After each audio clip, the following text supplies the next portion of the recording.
ओम शांति। आज 1 फरवरी 2025 है।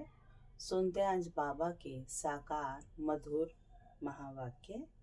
बाबा ने कहा, मीठे बच्चे, तुम आत्माओं का स्वधर्म शांति है। तुम्हारा देश शांति धाम है। तुम आत्मा शांत स्वरूप हो, इससे तुम शांति मांग नहीं सकते।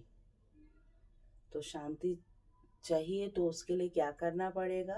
स्वयं के स्वधर्म में टिकना पड़े। प्रश्न है, तुम्हारा योग बल कौन सी कमाल करता है? उत्तर है, योग बल से तुम सारी दुनिया को पवित्र बनाते हो। तुम कितने थोड़े बच्चे योग बल से ये सारा पहाड़ उठाए सोने का पहाड़ स्थापन करते हो। 5 तत्व सतो प्रधान हो जाते हैं, अच्छा फल देते हैं। सतो प्रधान तत्वों से ये शरीर भी सतो प्रधान होता है। वहाँ के फल भी बहुत बड़े बड़े स्वादिष्ट होते हैं। ओम शांति। जब ओम शांति कहा जाता है तो बहुत खुशी होनी चाहिए, क्योंकि वास्तव में आत्मा है ही शांत स्वरूप।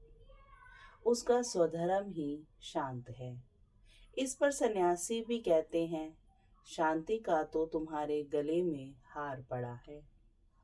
शांति को बाहर कहाँ ढूंढते हो? आत्मा शांत स्वरूप है। इस शरीर में पाठ बजाने आना पड़ता है। आत्मा सदा शांत रहे तो कर्म कैसे करेगी? कर्म तो करना ही है। हाँ, शांति धाम में आत्माएं शांत रहती है। जब तक पाठ में नहीं है तो अपने घर में सभी आत्माएं अपने स्वरूप में स्थित हैं। तो बाबा कहते हैं वहाँ शांत है, क्योंकि शरीर नहीं है, पाठ अभी खुला नहीं है। बाबा कहते हैं वहाँ शरीर है नहीं। यह कोई भी सन्यासी आदि नहीं समझते हैं कि हम आत्मा है। सब कोई अपने को शरीरधारी समझते हैं। वो भी नहीं समझते हम आत्मा हैं, शांति धाम में रहने वाली हैं। बच्चों को समझाया गया है, शांति धाम हमारा देश है। फिर हम सुखधाम में आकर पाठ बजाते हैं। जैसे कोई अमेरिकन होगा या इंडियन होगा, दूसरी कंट्री में जाके क्या कहेगा? मैं इंडियन हूँ, इंडिया मेरा देश है, मेरा घर है। इसी तरह बाबा समझाते, बच्चे आप पाठ बजाने यहाँ आते हो, परंतु जो आत्मा है उसका असली घर तो शांति धाम है। तो बच्चों को समझाया गया है, शांति धाम हमारा देश है। फिर हम सुखधाम में आकर पाठ बजाते हैं। फिर रावण राज्य होता है दुख धाम में।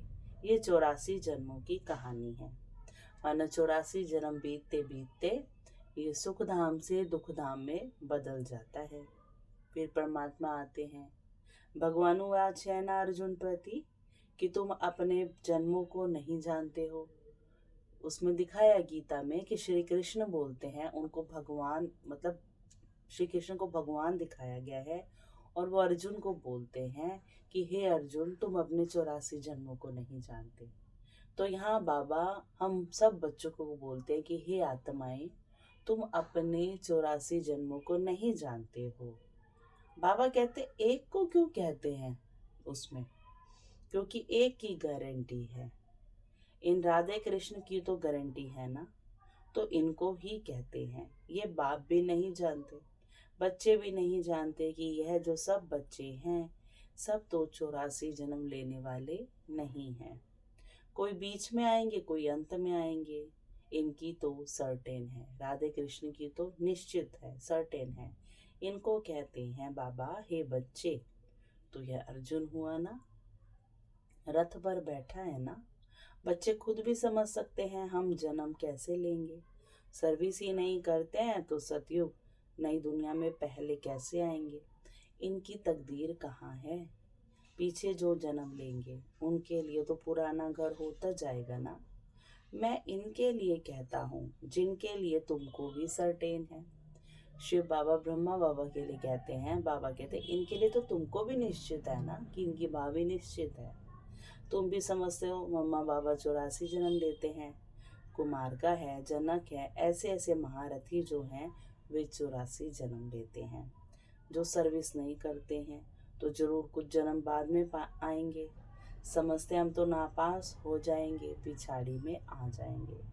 स्कूल में दौड़ी पहने स्कूल में दौड़ी पहन निशाने तक आकर फिर वापस लौटते हैं ना, सब एक रस हो न सके। रेस में जरा पाँव इंच का भी फर्क पड़ता है तो प्लस में आ जाता है, यह भी अश्वरेस है। अश्व घोड़े को कहा जाता है, रथ को भी घोड़ा कहा जाता है। बाकी ये जो दिखाते हैं दक्ष प्रजापिता ने यज्ञ रचा, उसमें घोड़े को हवन किया, ये सब बातें हैं नहीं।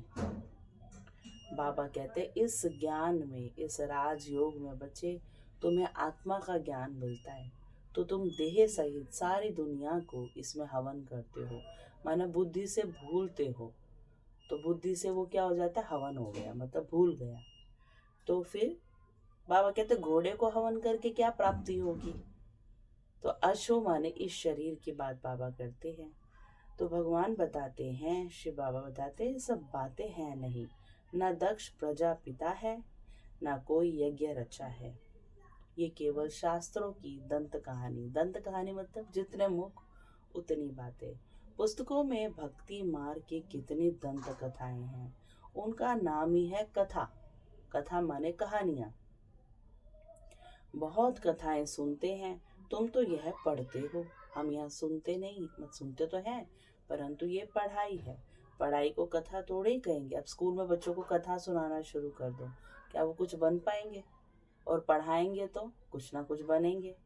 स्कूल में पढ़ते हैं, एम ऑब्जेक्ट रहती है, हमको इस पढ़ाई से ये नौकरी मिलेगी, कुछ ना कुछ मिलता है। अभी तुम बच्चों को देही अभिमानी बहुत बनना है, यही मेहनत है। बाप को याद करने से ही विक्रम विनाश होंगे, खास याद करना होता है। ऐसे नहीं कि मैं तो शिव बाबा का बच्चा हूं ना, फिर याद क्या करें। बाबा कहते नहीं, याद करना है अपने को स्टूडेंट समझकर, कि मैं उनका बच्चा हूँ, फिर मैं उनका स्टूडेंट भी तो हूँ, पढ़ता हूँ ना। हम आत्माओं को शिव बाबा पढ़ा रहे हैं, ये भी भूल जाते हैं। शिव बाबा एक ही टीचर हैं जो सृष्टि के आदि मध्य अंत का राज सुनाते हैं, यह भी याद नहीं रहता है। हर एक बच्चे को अपने दिल से पूछना है कि कितना समय बाप की याद ठहरती है। जास्ती टाइम तो बाहर मुक्ता में ही जाता है, यह याद ही मुख्य है। इस भारत के योग की ही महिमा, बहुत महिमा है, परंतु योग कौन सिखलाते हैं ये किसको पता नहीं है। गीता में श्री कृष्ण का नाम डाल दिया है। अब श्री कृष्ण को याद करने से तो एक भी पाप नहीं कटेगा, क्योंकि पाप कटेश्वर श्री कृष्ण के लिए नहीं गाया गया, भोले बाबा के लिए गाया गया है, शिव जी के लिए। तो बाबा कहते हैं उनको याद करो तो एक भी पाप नहीं कटेगा, क्योंकि वह तो शरीरधारी है, वो स्वयं शरीर में है, 5 तत्वों का बना हुआ। उनको याद किया तो गोया मिट्टी को याद किया, क्योंकि श्री कृष्ण को हम उनके शरीर के रूप में याद करते हैं। जो उनकी रूपरेखा है उसी आधार पर कहेंगे ना ये श्री कृष्ण है। तो बाबा कहते हैं वो तो 5 तत्वों का शरीर है, तो 5 तत्वों को याद किया। शिव बाबा तो अशरीरी है, इसलिए कहते हैं अशरीरी बनो।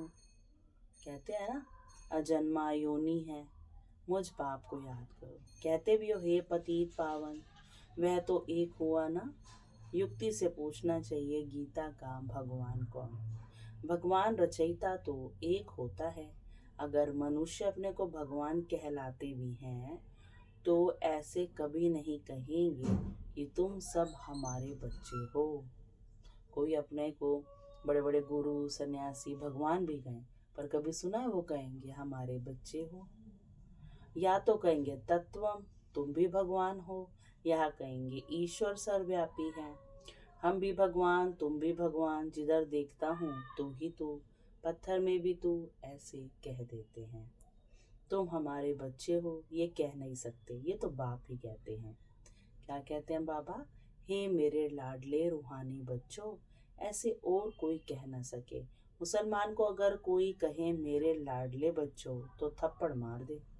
ये एक ही पारलौकिक बाप कह सकते हैं, और कोई सृष्टि के आदि मध्य अंत का ज्ञान दे न सके। 84 के सीढ़ी का राज कोई समझा ना सके, सिवाय निराकार बाप के। उनका असली नाम ही शिव है। यह तो मनुष्यों ने अथाह नाम रख दिए हैं। अनेक भाषाएं हैं ना, तो अपनी अपनी भाषा में नाम रख देते हैं, पर ओरिजिनल तो सदा शिव है, सदा है। उनका नाम सदा क्या चलाया? शिव, बदलता नहीं है। जैसे बॉम्बे में बबूलनाथ कहते हैं, अब जैसे समझो लौकिक में पिताजी हैं, कोई पिता कहेंगे, कोई पापा, कोई डैडी, आजकल पा भी कहते हैं, तो है तो एक ही आइडेंटिटी। तो बाबा कहते हैं मैं भी एक ही हूँ। वो फिर भाषावश, भावनावश, कैसे भी कर्तव्यवश नाम रखते हैं। जैसे बॉम्बे में बबूलनाथ है, परंतु वे अर्थ थोड़े ही समझते हैं। बाबा हम कांटों को फूल बनाते हैं, सारे विकार निकालते। बबूल मतलब ही कांटा। तो जो जो कर्तव्य भगवान इस धरती पर करते हैं, उस कर्तव्य का कर्तव्यवाचक नाम पड़ जाता है। बाबा कहते परंतु अर्थ नहीं समझते, तुम समझते हो कांटों को फूल बनाने वाला है। भारत में शिव बाबा के हजारों नाम होंगे, अर्थ कुछ नहीं जानते। बाप बच्चों को ही समझाते हैं, उसमें भी माताओं को बाबा जास्ती आगे करते हैं। आजकल फीमेल्स का मान भी है, क्योंकि बाप आए हैं ना। बाप माताओं की महिमा ऊंच करते हैं। तुम शिव शक्ति सेना हो, तुम ही शिव बाबा को जानते हो। सच तो एक ही है, कहते भी हैं गॉड इज ट्रूथ, सत्यमेव, नहीं क्या कहते हैं, सत्यम शिवम सुंदरम। तो सत्यम कृष्णम सुंदरम, सत्यम राम सुंदरम, और कुछ नहीं कहा। सत्यम शिवम सुंदरम कहा जाता है। बाप माताओं की महिमा ऊंच करते हैं। तुम शिव शक्ति सेना हो, तुम ही शिव बाबा को जानते हो। सच तो एक ही है, गाया भी जाता है, सच की बेड़ी हिले डुले, डूब नहीं सकती। तो तुम सच्चे हो, नई दुनिया की स्थापना कर रहे हो। बाकी झूठी बेड़ियां सब खत्म हो जाएंगी। क्या है झूठी बेड़ियां? गुरु गोसाई, महामंडलेश्वर, साधु सन्यासी सब स्वयं को भगवान कह रहे हैं, परंतु एक भी किसी की नैया पार नहीं कर सकते। तो ये सब झूठी बेड़ियां हैं। तुम भी कोई यहाँ राज्य करने वाले नहीं हो। हम भी ये ज्ञान लेकर आगे जाएंगे। तुम फिर दूसरे जन्म में आकर राज्य करेंगे, ये बड़ी गुप्त बातें हैं जो तुम ही जानते हो। यह बाबा ना मिला होता तो कुछ भी नहीं जानते थे। सच है बाबा, हम तो नहीं जानते थे, अभी जाना है। ये है युधिष्ठिर। अब युधिष्ठिर का अर्थ भी बाबा ने बताया। युद्ध के मैदान में जो स्थिर रहे, वो है युधिष्ठिर। तो युद्ध के मैदान में बच्चों को खड़ा करने वाला कौन है? शिव बाबा। ये खड़ा भी कर दिया और कहते स्थिर रहो, क्योंकि पीछे मैं खड़ा हूँ। ये है नॉन वायलेंस। ऐसा कोई युद्ध नहीं है कि जहाँ कोई हिंसा हो रही है। अहिंसक युद्ध है। मनुष्य तो हिंसा समझ लेते हैं, दिखाया ना महाभारत लड़ाई में कितनी हिंसा। अब भगवान किसी को मारने काटने की कैसे समझाने दे सकते हैं? शिक्षा देंगे क्या? एक लौकिक माता पिता भी नहीं देते, वो तो पारलौकिक माता पिता। फिर उनको सारे सबका विश्वास नहीं हिल जाएगा? तो ये तो समझने की बातें हैं ना। बाबा कहते हैं मनुष्य हिंसा समझ लेते हैं, मारा मारी को। बाबा कहते हैं जो कटारी चलाते हो, क्रोध करते, ये है सबसे बड़ी हिंसा। बाप कहते हैं पहली मुख्य हिंसा तो काम कटारी की है, इसलिए काम महाशत्रु कहा जाता है। इन पर ही विजय पानी है। रावण को बुराई का प्रतीक बताया है, तो उसको जलाते हैं ना। बुराइयां क्या है? यही है काम, क्रोध, मोह, लोभ। मूल बात है ही काम विकार की, पतित माना विकारी। आज लोभ इतना है कि एक इंसान दूसरे की मदद नहीं करना चाहता, तो उसको क्या कहेंगे? विकार है ना, कमी है ना बहुत बड़ी। विकारी कहा ही जाता है पतित बनने वाले को, जो विकार में जाता है। क्रोध करने वाले को ऐसे नहीं कहेंगे कि ये विकारी है, क्रोधी को क्रोधी कहेंगे, लोभी को लोभी कहेंगे। देवताओं को निर्विकारी कहा जाता है। देवताएं निर्लोभी, निर्मोही, निर्विकारी हैं। वह कभी विकार में नहीं जाते। बाबा कहते हैं वे कभी विकार में नहीं जाते। देवताएं तुमको कहते हैं विकार बिगर बच्चे कैसे होंगे? बाबा कहते हैं बाबा कहते वे कभी विकार में नहीं जाते। तुमको कहते हैं विकार बिगर बच्चे कैसे होंगे। उनको तो निर्विकारी मानते हो ना। वे है ही वाइसलेस दुनिया, निर्विकारी दुनिया। द्वापर कलयुग है विशेष दुनिया। खुद को विकारी देवताओं को निर्विकारी कहते तो है ना। कहते हम पापी, नीच, कपटी, और देवताओं को कहेंगे आप सर्वगुण संपन्न हो। बाबा कहते कहते तो हो ना, तुम जानते हो हम भी विकारी थे। अब इन जैसा निर्विकारी बन रहे हैं। इन लक्ष्मी नारायण ने भी याद के बल से ये पद पाया है। मैंने बाबा को याद किया और ये पद पाया, और फिर दोबारा पा रहे हैं। हम ही देवी देवता थे, हमने कल पहले ऐसे राज्य पाया था जो गवाया। फिर हम पा रहे हैं। यही चिंतन बुद्धि में रहे तो भी खुशी होगी, परंतु माया ये स्मृति भुला देती है। बाप जानते हैं तुम स्थायी याद में रह नहीं सकेंगे। तुम बच्चे अचल अडोल बन याद करते रहो तो जल्दी कर्मातीत अवस्था हो जाए और आत्मा वापस चली जाए, परंतु नहीं। पहले नंबर में तो यह जाने वाला है ब्रह्मा बाबा। फिर है शिव बाबा की बारात। शादी में माताएं मिट्टी के मटके में ज्योति जगाकर ले जाती है ना, ये निशानी है। शिव बाबा साजन तो सदा जागती ज्योत है, बाकी हमारी ज्योति जगाई है। यहाँ की बात फिर भक्ति मार्ग में ले गए हैं। तुम योग बल से अपनी ज्योति जगाते हो, योग से तुम पवित्र बनते हो, ज्ञान से तुम्हें धन मिलता है। पढ़ाई को सोर्स ऑफ इनकम कहा जाता है ना। योग बल से तुम खास भारत और आम सारे विश्व को पवित्र बनाते हो। इसमें कन्याएं बहुत अच्छी मददगार बन सकती हैं। सर्विस कर ऊंच पद पाना है, जीवन हीरे जैसा बनाना है, कम नहीं। गाया जाता है फॉलो फादर मदर, सी मदर फादर और अनन्य ब्रदर्स एंड सिस्टर्स। तुम बच्चे प्रदर्शनी में भी समझा सकते हो कि तुमको दो फादर हैं, लौकिक और पारलौकिक। इसमें बड़ा कौन? बड़ा तो जरूर बेहद का बाप हुआ ना, जिसको लौकिक फादर भी याद करते हैं। अब कितना भी हम पिता को प्यार करें, लाड करें, सम्मान करें, फिर भी दुख आएगा तो किसके पास जाएंगे? पारलौकिक पिता के पास, भगवान के पास। वर्षा उनसे ही मिलना चाहिए।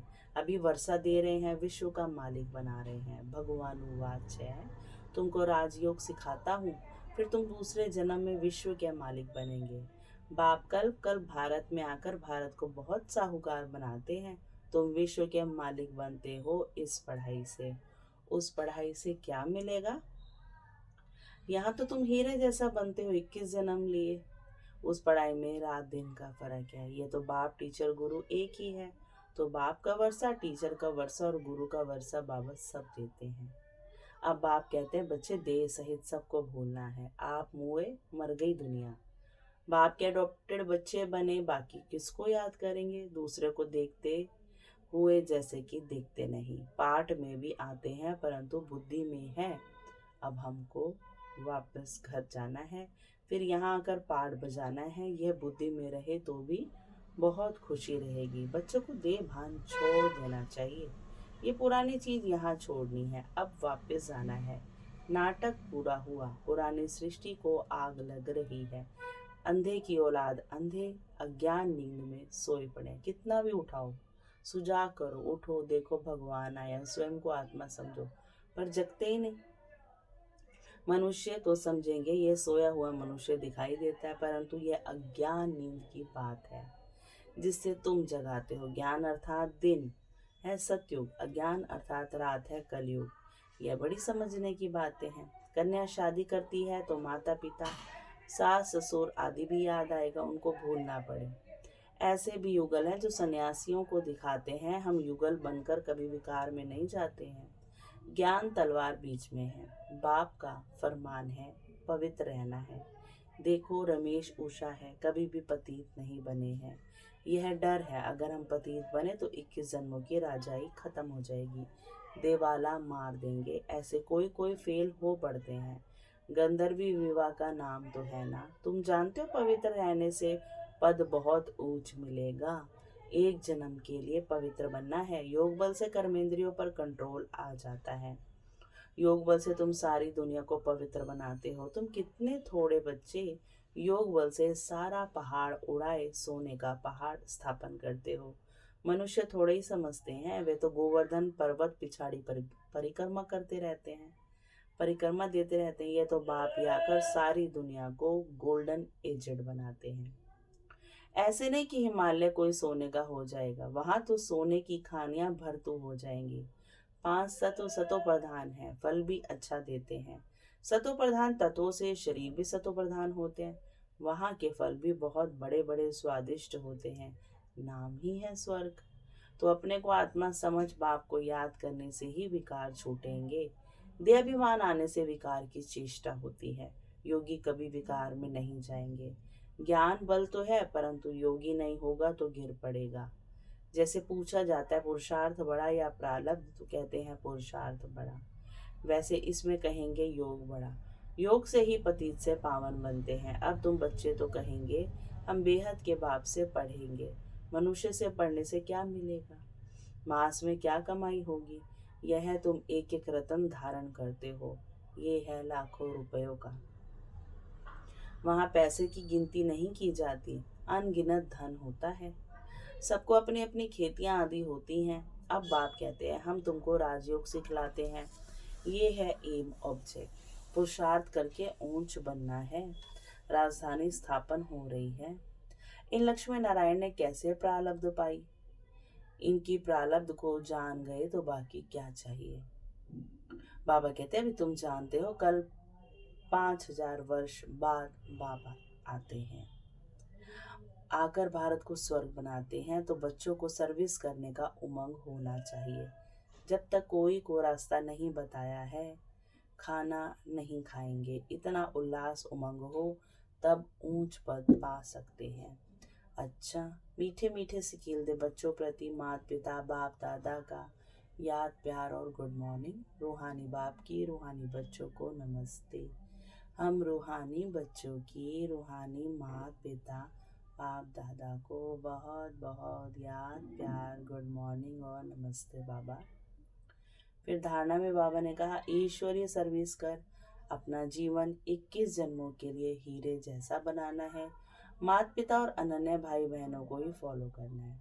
कर्मातीत अवस्था बनाने के लिए देह सहित सबको भूलना है। अपनी याद अडोल और स्थायी बनानी है। देवताओं जैसा निर्लोभी निर्मोही निर्विकारी बनना है। वरदान है तड़पती हुई आत्माओं को 1 सेकंड में गति सदगति देने वाले मास्टर दाता भव। जैसे स्थूल सीजन का इंतजाम करते हो, सेवाधारी सामग्री सब तैयार करते हो, जिससे कोई किसी को कोई तकलीफ ना हो, समय व्यर्थ ना जाए। ऐसे ही अब सर्व आत्माओं की गति सदगति करने की अंतिम सीजन आने वाली है। तड़पती हुई आत्माओं को क्यों में खड़ा करने का कष्ट नहीं देना है। आते जाएं और लेते जाएं, इसके लिए एवर रेडी बनो। पुरुषार्थी जीवन में रहने से ऊपर अब दातापन की स्थिति में रहो। हर संकल्प हर सेकंड में मास्टर दाता बन करके चलो। स्लोगन है हुजूर को बुद्धि में हाजिर रखो तो सर्व प्राप्तियां जी हजूर करेंगी।